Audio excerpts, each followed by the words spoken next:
The Dearborn Independent, December 4th, 1926, Volume 27, Number 7. Mr. Ford's page of the Dearborn Independent. We are in this world to help one another. Nothing else is worthwhile. Most of us do help one another without being aware of it. There are motives in words as well as in actions, and when a man may appear to be egoistical, he may merely want you to know as much as he does himself. It is nature's way of advertising some of the good things she has in store and wishes others to share. Generous impulses are frequently hidden in what appears to be a hard covering of selfishness. Big achievement often emerges from the most unlikely places, and benefits are impaired by the most trivial minds. Progress in real endeavor is thus assisted and the way opened for far-reaching service. The only thing worthwhile in this world is to help one another.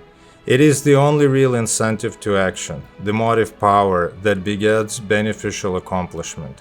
We are here to assist one another to overcome difficulties that are obstacles to the happiness of the whole. There are always motives behind words as well as behind actions. If you tell a man what is on your mind, it may be merely a story, it may be an account of something that interests you and which you think might interest him. The underlying idea is generally that you want him to know as much as you do yourself. But sometimes it is egotism impelled by the idea of displaying how much one knows. But even egotism has its uses. A man unburdening his mind in this manner is nature's method of giving information or advertising certain facts. Nature itself abounds with such methods. The nectar-giving flowers and blossoms attract the bees by their bright colors. They flaunt their flags of pink and white and gold so that treasure-seeking insects may know where to find them. Each has its particular order fulfilling this same purpose. In the same way birds find their food, and as is well known, fishes will follow the most brightly tinted lures. It may be that when one man unloads his mind to another, he may be only telling how much he thinks he knows instead of revealing that which he actually knows. But even in this, there may be helpful information. He may strike the keynote of the idea which can be developed to some useful purpose. By such intercourse, carried on in the right spirit, with an honest intention of rendering service or of giving pleasure, much good may be accomplished.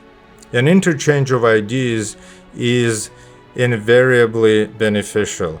A blend of ideas, no matter how trivial each individual idea may be, often forms a serviceable whole and leads to some result that otherwise might have been unattainable. Once during a great flood, a man was borne away by the swift current when he managed to cling to the branches of a tree. There was much confusion of advice as to how he might be rescued before the flood carried him off. And wise heads suggested this method and that, but it was the village simpleton who pointed out that a boat attached to a rope and allowed to drift with the current would follow the same course as the man had done, and a rescue was effected. So also with the skipjack who, owing to the detachment of his scaling apparatus, was stranded on the summit of a very tall chimney. When all plans for his rescue had failed, it was his wife who signaled to him to tie a piece of brick to an unraveling of his sock and thus provide the means of drawing up a string to which a rope was attached. So also nations have been saved, and battles won by words let fall by someone who was not credited with knowing a remedy, but whose words implied that they thought they knew. Sometimes when an idea is put forward or service is offered, the man who does so may think that there will be some reward, that he may make some money out of it. But subconsciously, the main idea is to help someone, because human nature is good at bottom, and the good will come out on top irrespective of the material gain. It is human nature to help, not to destroy or to gain advantage at the expense of a fellow man. This motive invariably lies within the shelf of egotism or self-glorification or personal reward by which it is enclosed. The shell will be broken when the time comes for the use of the meat within. Men are in this world to help one another, and money is only an incentive, not the governing motive. A man may think he is only doing things for the dollar, but he is really doing it to help somebody. It may be to buy a winter coat for his wife or to send his son to college, but what supplies the motive power is the desire to help. He thus consciously or unconsciously fulfills one of the great laws of nature. There may be times when selfishness gets uppermost, but this invariably brings its own disillusionment, for selfishness does not pay. Kings and politicians, financiers of profiteers have tried it, but in the end it is invariably found that their harvest of ambition has failed, or that the fruit they have been storing has rotten in their hands.